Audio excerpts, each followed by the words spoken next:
கர்த்தருடைய பரிசுத்தமுள்ள இனிய நாமத்துக்கு மகிமை உண்டாகட்டும். இந்த காலை வேளையில் உங்கள் அனைவருக்கும் தேவனை மகிமைப்படுத்துகிறேன். தேவ செய்திக்கு நேராக நாம் கடந்து செல்லலாம். அப்போஸ்தலர் எழுதின புஸ்தகம் 11வது அதிகாரத்தில் 26வது வசனத்தை எடுத்து வாசிக்கும்படி கேட்டுக்கொள்கிறேன். அப்போஸ்தலர் எழுதின புஸ்தகம் 11ஆம் அதிகாரம் 26வது வசனம். அவர்கள் ஒரு வருஷ காலமாய் சபையோட கூடியிருந்து அநேக ஜனங்களுக்கு உபதேசம் பண்ணினார்கள்.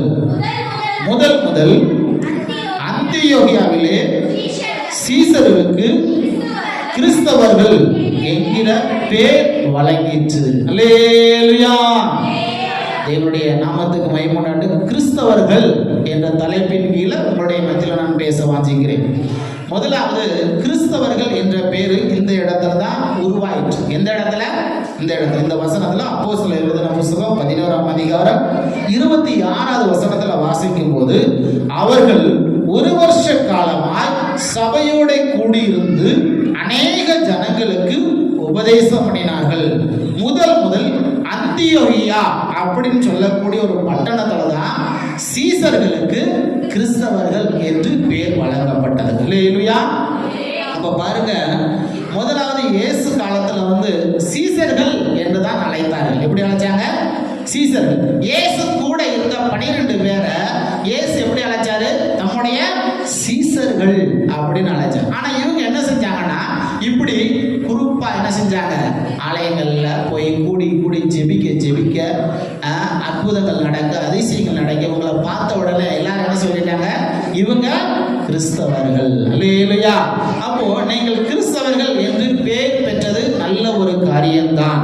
அப்போ இந்த கிறிஸ்தவர்கள் என்ற பேருக்கு ஒரு 7 விதமான அனுபவங்கள் இருக்கு. எத்தனை விதமான அனுபவங்கள்? 7 விதமான அனுபவங்கள். அவங்க யாரு, எப்படிப்பட்டவங்க? அப்போ நீங்க கிறிஸ்தவர்கள் தான், ஆனா உங்க வாழ்க்கையில எப்படிப்பட்ட கிறிஸ்தவர்களா நீங்க வாழ்ந்து கொண்டிருக்கீங்க? மறுபடியும் இந்த வசனத்தை வாசிங்க.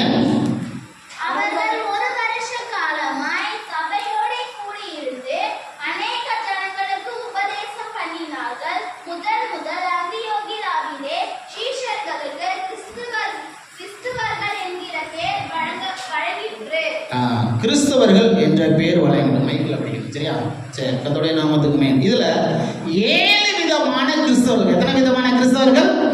7. நீங்க ரட்சிக்கப்பட்டது உண்மைதான், ஞானஸ்நானம் எடுத்தது உண்மைதான், ஜெபிக்கிறது உண்மைதான், பைபிள் படிக்கிறது உண்மைதான், கிறிஸ்தவர்களுடைய சர்டிபிகேட் வைக்கிறது உண்மைதான், தப்பு என்று சொல்லல.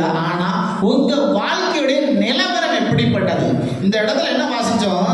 அவங்க ஒரு வருஷ காலமா சபையோட கூடியிருந்து அநேக ஜனங்களுக்கு உபதேசம் பண்ணினாங்க. என்ன பண்ணாங்க? பிரசங்கம் பண்ணி உபதேசம் பண்ணி கொடுத்தாங்க. நல்லா அப்படி என்ன உபதேசம் பண்ணிருப்பாங்க? ஒழுக்கமா இருங்க, நல்லா இருங்க, சர்ச்சைக்கு போங்க, பைபிள் படிங்க, சமாதானமா இருங்க, ஒருமனமா இருங்க, உங்க குடும்பம் நல்லா இருக்கு. இதுதான் அவங்க பிரசங்கத்துல சொல்லியிருப்பாங்க. வேற ஒன்றும் சொல்லியிருக்க மாட்டாங்க. கர்த்தருடைய நாமத்துக்கு மகிமை. அப்போ ஒரு குடும்ப வாழ்க்கையும் கிறிஸ்துவ வாழ்க்கையில் அவங்க என்ன செய்யணும்? ஒரு ஒழுக்கமான ஒரு வாழ்க்கையை வாழ்வதற்கு சொல்லி கொடுத்து வந்திருக்கிறார்கள். கர்த்தருடைய நாமத்துக்கு மகிமை. அப்போ அந்த அந்தியோகியா பட்டணத்துல கிறிஸ்தவர்கள் என்று பேர் விளங்கியது. அந்த கிறிஸ்தவர்களுக்கு 7 விதமான அனுபவங்கள் இருக்கிறது. அவங்க யாரு அப்படின்னு பார்த்தீங்கன்னா, முதலாவது ஜீவன் பெற்ற கிறிஸ்தவர்கள். எப்படி பெற்றவங்க? ஜீவன் பெற்ற கிறிஸ்தவர்கள். 2வது மரித்து போன கிறிஸ்தவர்கள். என்ன கிறிஸ்தவங்க? மரித்து போன கிறிஸ்தவர்கள். 3வது மரித்தோரில் இருந்து வேறுபட்ட கிறிஸ்தவர்கள். எப்படியாப்பட்ட கிறிஸ்தவங்க? மரித்தோரில் இருந்து வேறுபட்ட கிறிஸ்தவர்கள். அல்லேலூயா. அடுத்து இந்த கிறிஸ்தவர்கள்னா மரித்தவர்களுக்கு மத்தியில் இருக்கிறதான கிறிஸ்தவர்கள். மரித்து போனவர்கள் மத்தியில் இருக்கிறதான கிறிஸ்தவர்கள். அடுத்தபடியாக தூங்குகிற கிறிஸ்தவர்கள். என்ன கிறிஸ்தவங்க? தூங்கிக்கிட்டு இருக்கிற கிறிஸ்தவர்கள். அடுத்தபடியாக விழித்திருக்கிற கிறிஸ்தவர்கள். அடுத்தபடியாக பிரகாசிக்கிற கிறிஸ்தவர்கள். இங்க 7 கூட்டத்தார நான் வாசிக்கிறேன். இவங்க ஒண்ணு உங்களுக்கு நான் தெளிவாக எடுத்து சொல்கிறேன். முதலாவது ஜீவன் பெற்ற கிறிஸ்தவர்கள். ஒரு மனிதனா உனக்குள்ள ஜீவன் இருக்கும். இப்ப நான் பேசுறேன், எனக்குள்ள ஜீவன் இருக்கவே பேசுறேன். அப்ப அதே போல ஒரு கிறிஸ்தவ ஜீவன் இருக்கணும். என்ன இருக்கணும்? ஜீவன் இருக்கணும். அப்படி ஜீவன் இருக்கிற கிறிஸ்தவர்கள் யாரு அப்படின்னு வாசிக்கும் போது யோவான் எழுதின புத்தகம் 10ஆம் அதிகாரம் 27, 28 வசனங்களை வாசிங்க. யோவான் 10ஆம் அதிகாரம் 27, 28 வசனத்தை வாசிங்க. என் ஆடுகள் என் சத்தத்துக்கு செவி கொடுக்கிறது, நான் அவைகளை அறிந்திருக்கிறேன், அவைகள் எனக்கு பின் செல்கிறது, நான் அவைகளுக்கு நித்திய ஜீவனை கொடுக்கிறேன், அவைகள் ஒரு காலம் கெட்டு போவதே இல்லை, ஒருவனும் அவைகளை என் கையிலிருந்து பறித்துக் கொள்வதும் இல்லை. அல்லேலூயா. கர்த்தருடைய நாமத்துக்கு மகிமை உண்டாகட்டும். நான் இயேசு சொல்லுகிறார், இயேசு இந்த பூமியில உயிரோட காலங்கள்ல நான் அவைகளுக்கு நித்திய ஜீவனை கொடுக்கிறேன். அப்போ நீங்க ரட்சிக்கப்பட்டு ஞானஸ்நானம் எடுத்து அபிஷேகம் பெற்று சர்ச்சைக்கு வந்து பிரேயர் பண்ணி பைபிள் படிச்சு கிறிஸ்தவர்கள் என்று ஒரு சர்டிபிகேட் இருந்தால் மட்டும் போதாது. உங்க வாழ்க்கையில என்ன வேணும்? ஜீவன். என்ன இருக்கணும்? ஜீவன். அது எப்படியாப்பட்ட ஜீவன்? அழிந்து போகக்கூடிய ஜீவன் இல்ல, அழியாத ஜீவன். அதுதான் என்ன ஜீவன்? நித்திய ஜீவன். அந்த நித்திய ஜீவனை யார் கொடுக்கிறா? இயேசு கொடுக்கிறார். அப்போ நீங்க அந்த இயேசுபாட்ட நீங்க என்ன செய்யணும்? இந்த பூமியில ஒரு குறிப்பிட்ட காலம் வாழ போறீங்க. அதுக்கப்புறம் உங்க வாழ்க்கை என்ன செய்யும்? முடிஞ்சு போகும். ஆனா உங்களுடைய ஆத்மா நித்திய காலமாய் வாழக்கூடிய ஒரு இடத்துக்கு போகிறது. எந்த இடத்துக்கு போகிறது? நித்திய காலம். அதுதான் பரலோகம், அதுதான் சொர்க்கலோகம், அதுதான் இயேசுவின் சமூகம், அதுதான் இயேசுவின் பாதபடி. அந்த இடத்துக்கு நீங்கள் அழியாத ஒரு வாழ்க்கையை பெற்றுக்கொள்வதற்காகத்தான் இந்த பூமியில நாம என்ன செய்யறோம்? ஒரு ஒழுக்கமா, உண்மையா, கடவுளுக்கு பயந்து ஒரு நீதியா, நியாயமா ஒரு வாழ்க்கையை வாழ்ந்து கொண்டிருக்கிறோம். அதுக்காகத்தான் உங்களை என்ன செய்யறாங்க? கிறிஸ்தவர்கள் என்று அழைக்கிறார்கள். அல்லேலூயா. அதனால நாம என்ன செய்யக்கூடாது? ஏனோ தானு வாழக்கூடாது. அப்போ நித்திய ஜீவன் இந்த பூமியில நம்ம செத்ததுக்கு அப்புறம் மண்ணில் அடக்கம் பண்ணிடுவாங்க. ஆனா ஆத்மா என்ன செய்யும்? பரலோகத்துல வா. நீங்க கேட்பீங்க, ஏயா உயிர் போனதுக்கு அப்புறம் அவ்வளவுதானே யா அப்படின்னு கேட்பேன். ரைட், நல்ல காரியம் தான். நீங்க மாம்பழத்தை தானே சாப்பிட்றீங்க. மாம்பழம் சாப்பிட்றீங்களா? சாப்பிட்டுட்டு கொட்டை எங்க போட்டீங்க? மண்ணில் போட்டீங்க. அந்த கொட்டை மறுபடியும் எப்படி வளர்ந்து வருது? எப்படி மரமா வளருது? அந்த கொட்டைகள் என்ன இருக்கு? ஒரு ஜீவன் இருக்கு. அந்த கொட்டைகள் என்ன இருக்கு? ஒரு உயிர் இருக்கு. அதனால தான் என்ன செய்யுது? உடனே முளைச்சு வந்துருது. அது போலத்தான் இந்த சரீரம் மண்ணான சரீரம். இந்த சரீரம் என்னது? மண்ணான. இது மண்ணுக்கு போயிடும். இது அழிந்து போகக்கூடியது. மண்ணிலிருந்து மனிதன் பிறந்தபடினால மண்ணுக்கு திரும்புகிறான். சரி, நீங்க பேசுற மூச்சு, ஆவி, ஆத்மா, நீங்க யோசிக்கிறீங்களா? இப்ப என்ன பாக்குறீங்க? உங்க மனசு எங்கேயோ இருக்கு. அது ரெண்டாவது விஷயம். அல்லேலூயா. அப்போ இந்த ஆத்மா எங்க போகிறது? ஒண்ணு நரகத்துக்கு, இன்னொன்னு சொர்க்கலோகத்துக்கு. அதனாலதான் சொல்லுவாங்க, எங்க அப்பா அம்மா கனவுல வந்துட்டாங்க, எங்க அப்பா அம்மா கனவுல வந்துட்டாங்க. என்ன செஞ்சுட்டாங்க? கழுத்தை ஒரு ஆவி அப்படியே பிடிக்குது. தூக்கத்துல என்ன செய்யுது? ஆவி அமுக்கு. அது எப்படி ஆவி அமுக்கும்? அப்போ உங்களுக்கு உங்களுடைய ஆவி இந்த பூமியில இருக்குன்னு உங்களுக்கே தெரியுது இல்லையா? அப்ப அந்த ஆவி எந்த இடத்துக்கு போகுது? அதுக்கு ஒரு நித்திய வாழ்க்கை இருக்கு. அதுதான் அந்த நித்திய வாழ்க்கையை வாழ்வதற்காகத்தான் இயேசு உங்களை இந்த இடத்துக்கு வர வச்சிருக்கிறார். அல்லேலூயா. இதுக்கு உதாரணமா யோவான் எழுதின புத்தகம் 11ஆம் அதிகாரம் 43வது வசனத்துல வாசிக்கும் போது அங்க இயேசு ஒரு மனிதனை உயிரோடு எழுப்புகிறார். வாசிங்க. இவைகளை சொன்ன பின்பு லாசருவே வெளியே வா என்று உரத்த சத்தமாக கூப்பிட்டார். அப்போ மரித்து போன ஒரு லாசரு கல்லறைக்குள்ள இருக்கிறார். அவனை இயேசு என்ன செய்யறாரு? வெளியே வர சொன்னார். அடுத்த வசனம் வாசிங்க. அப்பொழுது மரித்தவன் வெளியே வந்தார். அவன் கால்களும் கைகளும் பிரேத சீலைகளினால கட்டப்பட்டிருந்தது. அவன் முகமும் சீலையால சுற்றப்பட்டிருந்தது. இயேசு அவர்களை நோக்கி இவனை கட்டவிழ்த்து விடுங்கள் என்றார். அல்லேலூயா. அப்போ மரிச்சதுக்கு அப்புறம் அவங்களை என்ன செய்யறாங்கன்னா ஒரு சீலையில சுத்தி வைக்கிறாங்க. அதுதான் உலக வழக்கு. புரிஞ்சுக்கிட்டீங்களா? இந்த உலகம் உங்களை என்ன செய்யும்? நீ செத்து போயிட்ட அவ்வளவுதான் உன் வாழ்க்கை முடிஞ்சுன்னு வெள்ளச்சீல என்ன செய்வாங்க? சுத்தி வச்சிருவாங்க. முகத்தை கூட சுத்தி வச்சு கட்டி வச்சிருவாங்க. அப்போ உலகத்துல உனக்கு ஒண்ணும் தெரியாது, அவ்வளவுதான் உன் வாழ்க்கை முடிஞ்சு போச்சு அப்படி என்ன செய்யறாங்க? மண்ணுக்குள்ள வச்சிருக்காங்க. ஆனா அதுக்கு மத்தியில என்ன செய்யறாங்க? உயிரோட. நீங்க கூட இப்ப நிறைய நியூஸ்ல கேட்பீங்க, செத்து போனவங்க எழுதுன விஷயம் நிறைய பேர் கேட்டிருப்பீங்க, நியூஸ்ல டிவில பார்த்துருப்பீங்க. அப்போ அந்த ஆத்மா உள்ளுக்குள்ள இருக்க போய் தான் வெளியில வர, இல்லாட்டிலாம் வெளியில வர முடியாது. கர்த்தருடைய நாமத்துக்கு மகிமை உண்டாகட்டும். அல்லேலூயா. அப்போ உங்களுக்குள்ள ஒரு ஜீவன் இருக்கிறது. அடுத்தபடியாக மரித்தவர்கள் மத்தியில கிடக்கிற கிறிஸ்தவர்கள் எங்க இருக்கிறாங்க? இப்போ நீங்க உயிரோட இருக்கீங்க, இயேசு கூட இருக்கிறபடினால ரட்சிக்கப்பட்டு ஞானஸ்நானம் எடுத்து அபிஷேகம் பெற்று சர்ச்சைக்கு வந்து நீங்க ஒழுக்கமான ஒரு வாழ்க்கை வாழும்போது உங்களுக்குள்ள என்ன இருக்கு? ஜீவனுள்ள கிறிஸ்தவர். என்ன கிறிஸ்தவர்கள்? ஜீவன். சரி, அடுத்த கிறிஸ்தவர் என்ன சொன்னா, மரித்தவர்கள் மத்தியில, செத்து போனவங்க மத்தியில சில கிறிஸ்தவர்கள் இருக்காங்க. எதுக்கு மத்தியில இருக்கிறாங்க? செத்து போனவர்கள் மத்தியில். எபேசியர் எழுதின புத்தகம் 2ஆம் அதிகாரம் 1வது வசனத்துல வாசிக்கும் போது, வாசிங்க. எபேசியர் எழுதின புத்தகம் 2ஆம் அதிகாரம் 1வது வசனத்துல வந்து வாசிக்கும் போது, அக்கிரமங்களினாலும் பாவங்களினாலும் மரித்தவர்களாக இருந்த உங்களை உயிர்ப்பித்தார். அப்ப அதுக்கு அர்த்தம் என்ன? அக்கிரமம் செய்யறவன், பாவம் செய்யறவன், அநியாயம் செய்யறவன் யாரு? மரித்து போனவர்கள். என்ன செஞ்சவங்க? மரித்து போனவங்க. அப்போ நீங்க உலகத்துல வாழக்கூடிய வாழ்க்கை உண்மையும் நீதியும் பரிசுத்தமும் நியாயமான ஒரு வாழ்க்கை வாழ்ந்தா உண்மையான கிறிஸ்தவர்கள். அல்லேலூயா. நான் சொல்ற சத்தியம் புரியுதா? அல்லேலூயா. அப்போ அக்கிரமங்களினாலும் பாவங்களினாலும் இருக்கிறவங்களோட நீங்க இருந்தீங்கன்னா நீங்க எப்படிப்பட்டவங்க? மரித்து போனவர்கள்.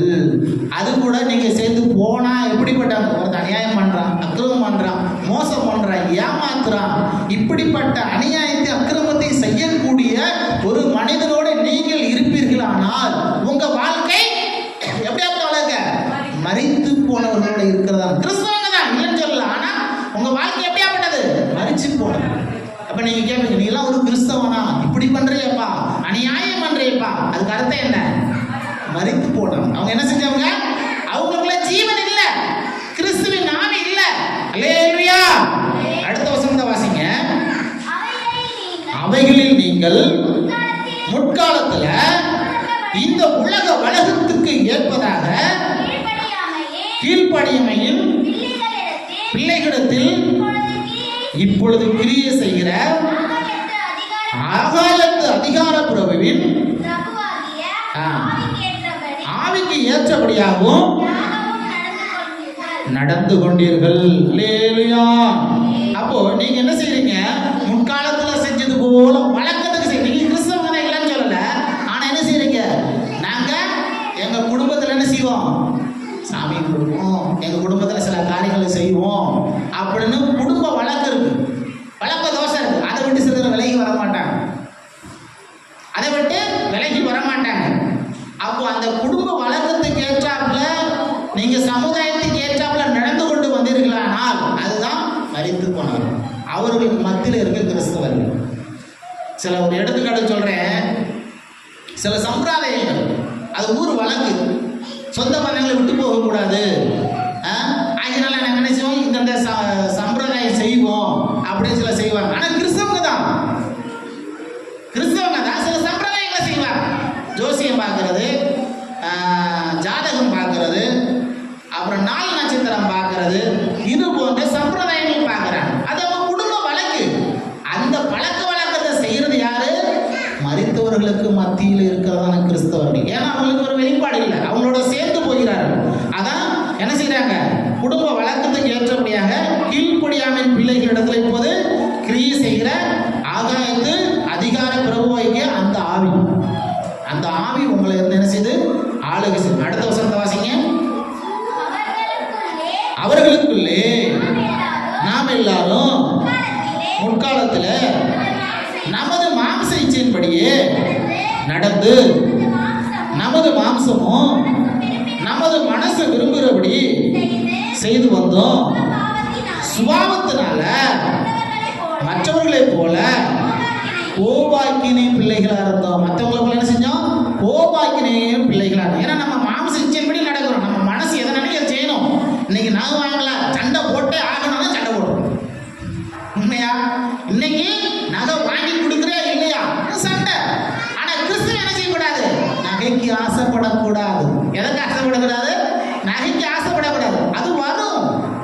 அவன் தேவையை ஆண்டவர் கொடுப்பாரு. அந்த நம்பிக்கையில நீ வாழணும். அதுக்காக நீ சண்டை போடக்கூடாது. நீ உழைச்சா நாளைக்கு இது போல பல நகை வாங்கலாம்.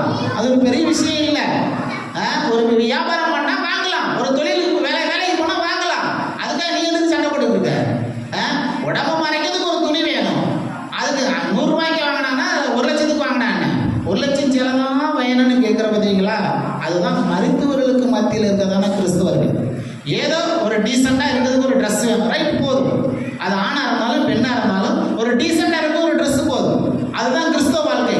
ஆடம்பரமான ஒரு வாழ்க்கை வாழ்க்கை பார்த்தீங்களா? அந்த வாழ்க்கை தான் எனது மரித்து போனவர்களுக்கு மத்தியில் இருக்கிறதான, அதுதான் மாம்ச இச்சையின்படி நடக்கிறதான பிள்ளைகள். அல்லேலூயா. அடுத்த வசனத்தை வாசிங்க.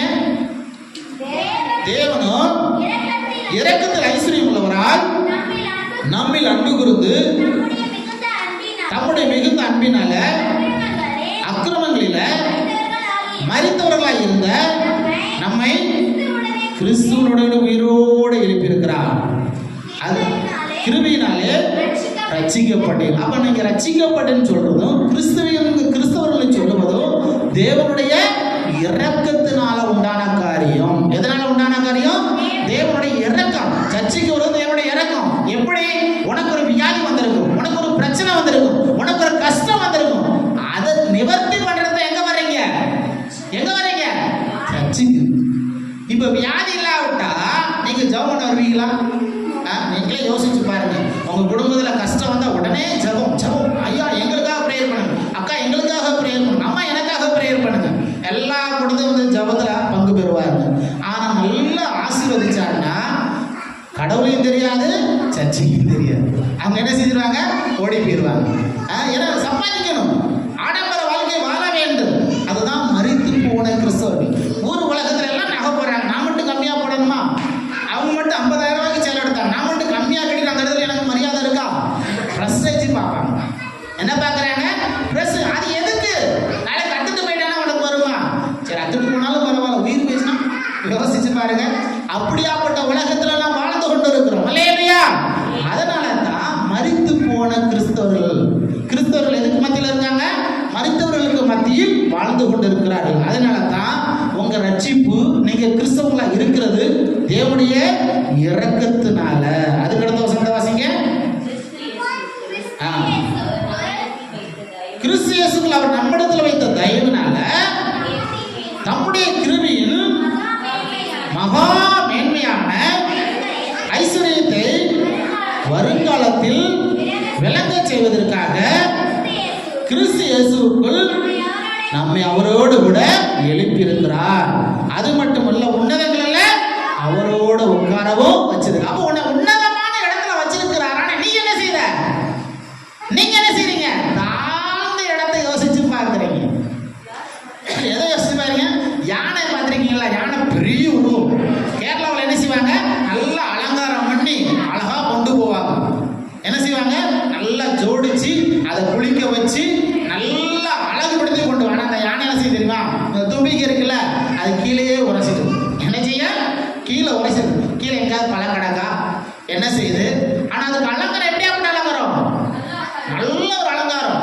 அதுக்கு சிலர்லாம் அந்த ஒரு பேர் என்ன பேர், மைசூரில் என்ன செய்வாங்க? யானையை ஜோடிச்சு கொண்டு போவாங்க. மகாராஜா தங்க பல்லாக்கெல்லாம் மேலே வச்சிருப்பாங்க. ஆனால் அதுக்கு தங்கம் தெரியாது. என்ன செய்யாது? தங்கம் தெரியாது. அது என்னது? யானை. அதோடைய சுபாவம் என்னது? கீழே கிடக்கிற வாழைப்பழத்தை பாருங்க. எங்கேயாவது வாழைப்பழம் இருக்கா, எங்கேயாவது பொருள் இருக்கா, அதைத்தான் அப்படியே தடவிட்டு போகும். அதுக்கு பேரு தான் என்னது? மரித்தவர்களுக்கு மத்தியில் இருக்கிற கிறிஸ்தவர்கள். இப்ப புரியுதா? அல்லேலூயா. இங்க கிறிஸ்தவங்க தான். யானை பெரிய யானை தான், உருவத்துல பெருசு, தும்பிக்கையில பெருசு, தங்கத்துல பெருசு. அது விலையேற பெற்றது. நீங்களே விலையேற பெற்றவங்க தான். ஆனா நீங்க என்ன செஞ்சிருக்கீங்க? யானையை போல கீழே கிடக்கிற வாழைப்பழத்தை தேர்வு. இயேசு உங்களை ஆசீர்வதிக்க நினைச்சா இந்த நகை ஒரு பெரிய விஷயம் இல்லை. தேவனோட ஒரு ஞானத்தையும் புத்தியையும் நல்ல ஒரு தொழிலையும் நல்ல ஒரு வியாபாரத்தையும் கொடுத்தா நீங்க 1 லட்சத்துக்கு 2 லட்சத்துக்கு விலையை இருந்த ஆரணி பட்டு சிலையை வாங்கி கட்டலாம். ஆரணி பட்டு சிலைய ஒரு சிலைக்கு 10 சிலை ஆண்டவர் தருவாரு. ஒரு நெக்லஸுக்கு 10 நெக்லஸ் ஆண்டவர் தருவாரு. அந்த நம்பிக்கை, அந்த விசுவாசம் உங்களுக்குள்ள இல்லாதபடினால தான் நீங்க என்ன செய்றீங்க? யானையை போல தும்பிக்கையை வச்சு தரையில தடவிக்கொண்டே இருக்கிறீர்கள். அதுக்கு பேரு தான் மரித்தவர்களுக்கு மத்தியில் இருக்கிறதான கிறிஸ்தவர்கள். இப்ப புரிஞ்சுக்கிட்டீங்களா? அல்லேலூயா. கர்த்தருடைய நாமத்துக்கு மகிமை உண்டாகட்டும். அடுத்தபடியா மரித்து போன கிறிஸ்தவர்கள். கிறிஸ்தவர்கள் செத்து போயிட்டாங்க, மரிச்சு போயிட்டாங்க. அதுக்கு அர்த்தம் என்ன? வாசிங்க, வெளிப்படுத்தின விசேஷம் 3ஆம் அதிகாரம் 1வது வசனம் வாசிங்க. வெளிப்படுத்தல் 3:1.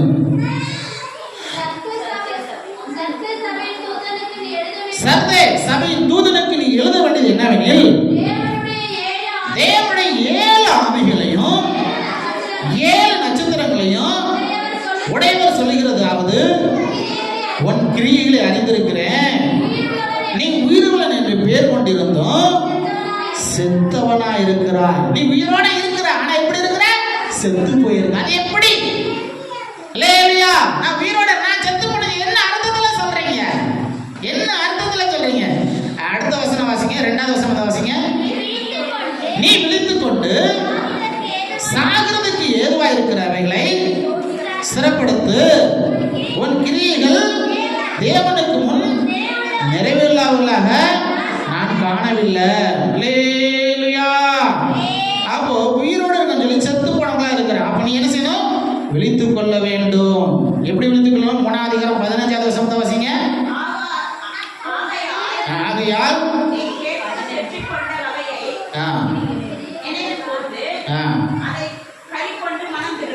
3ஆம் அதிகாரம் 15வது வசனம். உன் கிரியைகளை அறிந்திருக்கிறேன். நீ குளிரும் இல்லாம அனலும் இல்லாம, நீ குளிராவது அனலாவது இருந்தா நல்லா இருக்கும். ஒண்ணு கிறிஸ்தவனா இருக்கு, இல்ல அநியாயக்காரனா இருக்கு. ரெண்டுக்கும் மத்தியில் இருக்க. அதை தான் பயிற்சி. அவங்க தான் யாரு? மரித்து போன கிறிஸ்தவர்கள். அவங்க தான் யாரு? மரித்து போன கிறிஸ்தவர்கள். விலாங்கு மீன் பாக்குறீங்களா? விலாங்கு மீன், விலாங்கு மீன், விலாங்கு மீன்னா தலை வந்து மீன் மாதிரியா இருக்கும். தலை வந்து பாம்பு தலை மாதிரியா இருக்கும். வாழை வந்து மீன் வாழை மாதிரியா இருக்கும். அது பாம்பை பார்த்தா என்ன செய்யும்? தலையை காட்டிக்கிறோம். அதை வாங்கிடுங்க, அதை ஆஃப் பண்ணுங்க. மைக்கை காட்டி கர்த்தருடைய நாமத்துக்கு மகிமை உண்டாகட்டும்.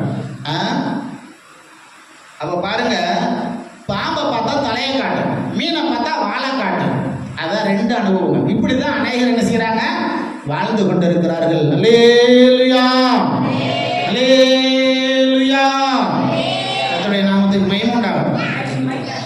சரி, அடுத்த வசனம் வாசிங்க.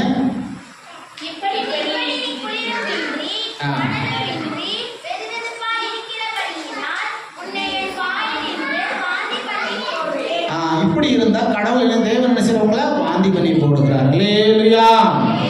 அடுத்த வசனம் 1 தீமோத்தேயு எழுதின புத்தகம் 5ஆம் அதிகாரம் 6வது வசனத்தை வாசிக்கும் போது 1 தீமோத்தேயு 5:6.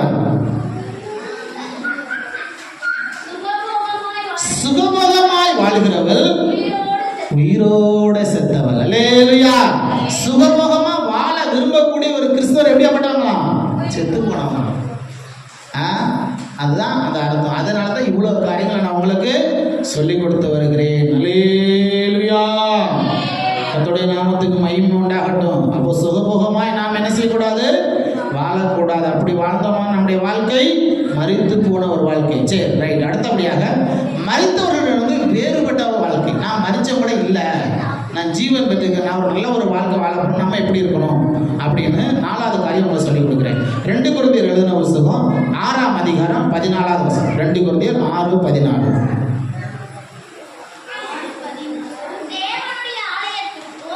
2 கொரிந்தியர் 6:14, 6:14.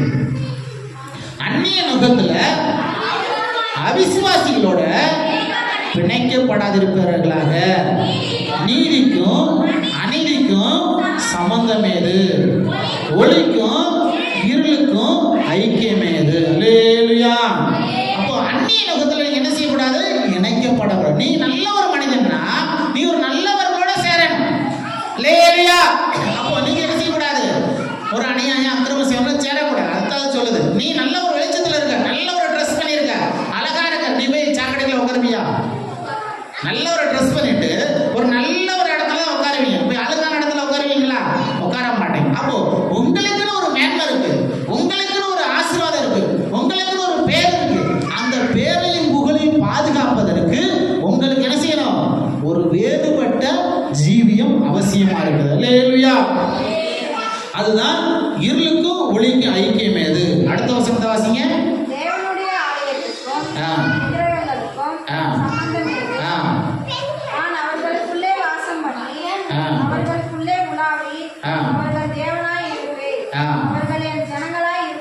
நீங்கள் தேவனுடைய ஜனங்களா இருப்பீங்க, நீங்க தேவனுடைய ஆலயமா இருக்கிறீர்கள். அல்லேலூயா. அப்ப நீங்க தேவனுடைய பிள்ளைகளா தேவனுடைய ஜனங்களா இருக்கும்போது நீங்க எதுக்கு வேற சாக்கடையில போய் உட்காரணும்? அதைத்தான் பைபிள் சொல்லுது. புரிஞ்சுக்கிட்டீங்களா? சரி, ரைட். இதுல நிறைய வசனங்கள் உண்டு, நான் சுருக்கமா சொல்லி முடிச்சிட்டேன். அடுத்தபடியாக தூங்குகிற கிறிஸ்தவர்கள். எப்படி கிறிஸ்தவங்க? கிறிஸ்தவங்க தான் என்ன செய்யறாங்க? தூங்கிடுறாங்க. வாசிங்க எபேசியர் 5ஆம் அதிகாரம் 14வது வசனம். எபேசியர் 5:14.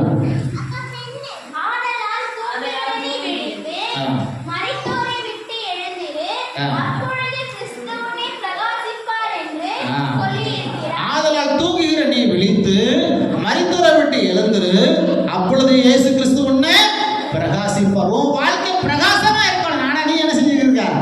தூங்கி விழுந்துகிட்டே இருக்க. நீ என்ன செய்யற? தூங்கி விழுந்துங்க. அப்ப தூங்கி விழுந்தா அவன் வாழ்க்கை என்ன ஆகும்? நீதிமொழிகள் 20ஆம் அதிகாரம் 13வது வசனத்தை வாசிங்க. நீதிமொழிகள் 20:13. தூக்கத்தை விரும்பாத, அப்படி நீ விரும்பினால் நீ என்ன செஞ்சிருவ? தரித்திரனாவ. நீதிமொழிகள் 20ஆம் அதிகாரம் 13வது வசனம். தூக்கத்தை விரும்பாத, விரும்பினால் நீ என்ன செஞ்சிருவ? தரித்திரம். உன் வீட்டுல தரித்திரம் எதுக்கு வருது? கண் விழித்திரு, அப்பொழுது ஆகாரத்தினால திருப்தி ஆவாய். நீ சம்பாதிச்சது உண்மைதான், வேலைக்கு போனது உண்மைதான், நீ படிச்சது உண்மைதான், உன்ட சர்டிபிகேட் இருக்குது உண்மைதான். ஆனா இப்படி இருக்கிற, இப்ப எப்படி இருக்கிற? தரித்திரரா இருக்கிற. அல்லேலூயா. அது காரணம் என்ன? நீ விழிச்சிருக்கல. நீ என்ன செய்யல? விழிச்சிருக்கல. நீ என்ன செஞ்சிருக்கிற? குடி போதையில இருப்ப, கொஞ்சம் எவனாவது வாங்கிட்டு போயிருப்பியான். உண்மையா பொய்யா? உண்மைதானே? அப்ப நீ என்ன செஞ்சிருக்கணும்? குடியை விட்டு வெளியேறணும். அதுதான் என்னது? நல்லா புரிஞ்சுக்கொள்ளுங்க. ஒரு குடிச்ச ஒரு மனுஷன் நல்ல குடி போதையில இருக்கான், அவனை என்ன செய்யலாம்? சிலர் ஏமாத்திடுவான், பணத்தை திருடிடுவார்கள். அதுக்கு பேர் தான் தூங்குறான். கிறிஸ்தவன் தான். நீயே குடிச்சிட்டு சுத்திக்கிட்டு அலையிற, உன் சொத்து போச்சு. இப்ப நீ இப்ப எப்படி அப்படி நல்லா இருக்கிற? தரித்திரனா இருக்கிற. என்ன இருக்கிற? தரித்திரன். அப்போ நீ நல்லா இருக்க வேண்டிய வாழ்க்கைக்கு தான் இயேசு அழைச்சிருக்கிறார். அதுக்கு தான் சர்ச்சுக்கு வர சொல்லி இருக்காரு. ஆனா நீங்க என்ன செஞ்சிட்டீங்க? உங்க ஆசீர்வாதத்தை இழந்து விட்டீர்கள். அதனால தான் நீ தூங்கி கொண்டு இருக்க. அப்படி தூங்கி கொண்டு நீ என்ன செஞ்சிருவ? தரித்திரனாவாய். அடுத்த வசனம் வாசிங்க. 23ஆம் அதிகாரம் 21வது வசனம். நீதிமொழிகள் 23:21. குடியனும் போஜன பிரியனும் தரித்திரவர்கள். நல்லா புரிஞ்சு கொள்ளுங்க. குடியனும் போஜன பிரியனும் தரித்திரவர்கள். தூக்கம் கந்தைகளை விடுவிக்கும். நீ 24 தூங்கிட்டு இருந்தா என்ன செய்யும்? கந்த ட்ரெஸ் தான் உடுத்தும். என்ன ட்ரெஸ் உடுத்தணும்? கந்த ட்ரெஸ் தான். அப்போ நீ 24 தூங்கி தூங்கி தூங்கி என்ன செஞ்சிருவ? வாழ்க்கை அழிச்சிருவ. அப்போ உனக்குன்னு ஓடக்கூடிய ஒரு ஓட்டம். அவன் படிச்சவனா இருந்தாலும் பணக்காரன் இருந்தாலும் என்ன செய்யணும்? ஓடக்கூடிய ஒரு ஓட்டம். அல்லேலூயா. ஒரு நபர் என்ன செஞ்சாரு? ஒருத்தரை நம்பி என்ன செஞ்சிட்டாரு? தொழில் ஆரம்பிச்சாரு. இவர் என்ன செஞ்சிட்டாரு? இவர் இஷ்டத்துக்கு சுத்த போயிட்டாரு. ஆனா அவர் என்ன செஞ்சாரு? சொத்தை இன்னொரு ஆள்கிட்ட கொடுத்துட்டாரு. தொழில் ஆரம்பிச்சது நல்ல காரியம் தான். ஆனா யார் கையில கொடுத்துட்டாரு? துஷ்ட கையில கொடுத்துட்டாரு. அவன் என்ன செஞ்சிருவான்? அவன் வயல் அள்ளி போட்டுருவான். அதுக்கு பிறகு என்னது? குடியனும் போஜன பிரியனும் தரித்திரம். நீ பாட்டுக்கு படுத்து படுத்து தூங்கிட்டா உன் சொத்தை யாரும் என்ன செஞ்சிருவாங்க? அழிச்சிருவாங்க. ஆகியனாலதான் தூக்கம் கந்தையை வருவிக்கும். அல்லேலூயா. ஆகியனாலதான் நீங்க எப்படியாப்பட்ட பிள்ளைகளா இருக்கணும்? வெளிச்சத்தின் பிள்ளைகளா இருக்கணும். வாசிங்க. 1 தெசலோனிக்கேயர் எழுதின புத்தகம் 5ஆம் அதிகாரம் 5வது வசனத்துல வாசிக்கும் போது, நீங்கள் எல்லாரும் வெளிச்சத்தின் பிள்ளைகளும் பகலின் பிள்ளைகளுமா இருக்கிறீர்கள். நாம் இரவுக்கும் இருளுக்கும் உள்ளானவர்கள் அல்ல, நாம் இருளுக்கு சொந்தமானவர்கள் அல்ல. அல்லேலூயா. ஆகியனால்தான் 1 தெசலோனிக்கேயர் 5ஆம் அதிகாரம் 8வது வசனத்துல வாசிக்கும் போது, பகலுக்குரியலா இருக்கிற நாம் என்ன செய்யணும்? விசுவாசம், அன்பு என்று சொல்லக்கூடிய மார்க்கவசத்தை தரித்துக் கொள்ளணும். என்ன தெரியும்? மார்க்கவசம். அன்பு இருக்கணும், விசுவாசம் இருக்கணும். அதுதான் மார்க்கவசம். என்ன கவசம்? மார்க்கவசம் எதுக்கு சொல்லியிருக்கு பைபிள்ல? உன்னை இருதயத்துல யாரும் குத்திரக்கூடாது. உன்னை யாரும் இருதயத்துல குத்திரக்கூடாது. இருதயத்துல குத்தம் என்ன செய்வீங்க? செத்து போயிருங்க. வாழ்க்கை அழிந்து போகும். ஆகினால்தான் ரட்சிப்பின் என்ற நம்பிக்கை என்ற தலைச்சீராவை தரித்துக் கொள்ளுங்க. உன் தலையில என்ன செய்யணும்?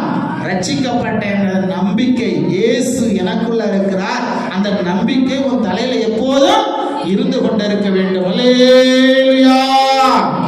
கர்த்தருடைய நாமத்துக்கு மகிமை உண்டாகட்டும். அதுதான் விழித்திருக்கிற கிறிஸ்தவர்கள். ஒரே ஒரு வசனம் வாசிச்சு முடிச்சிடுறேன்.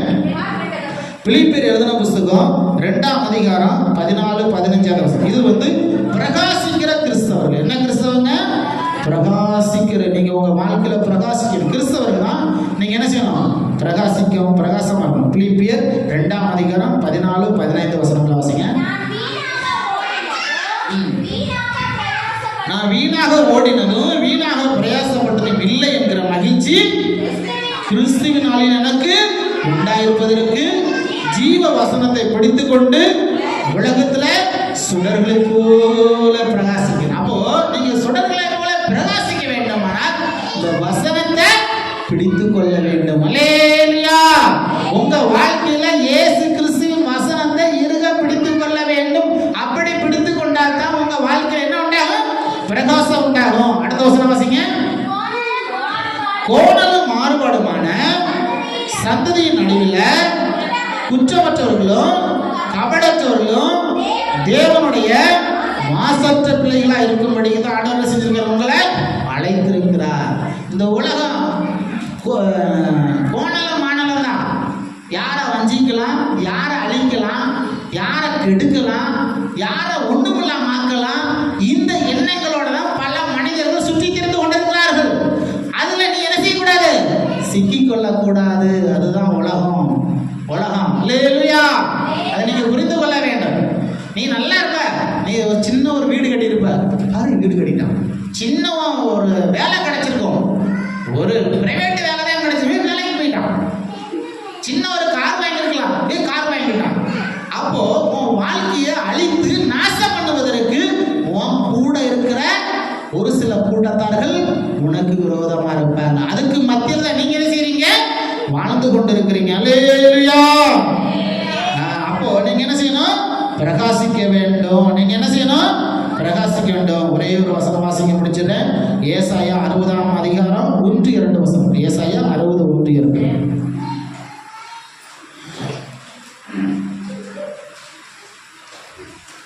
ஏசாயா எழுதின புஸ்தகம் 60ஆம் அதிகாரம் 1-2 வசனம்.